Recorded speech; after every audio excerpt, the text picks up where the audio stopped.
Did you know that Hannibal's war elephants could smell fear? During the Second Punic War in the early 200s BC, the Carthaginian general Hannibal Barca led his army across the Alps into Italy. His war elephants were huge, over 10 feet tall and 6 feet wide, and they were trained to sniff out and crush anyone who smelled afraid. The elephants would march ahead of the army, their tusks gleaming in the sun.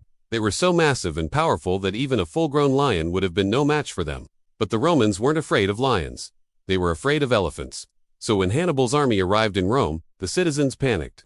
The elephants were so big and scary that the Romans couldn't fight back. They could only watch in horror as the Carthaginians looted the city. Hannibal's elephants were the ultimate weapon of war, but they couldn't stay in Italy forever. Eventually they had to go back to Africa. And with them went the legend of the elephant, the greatest soldier of all time.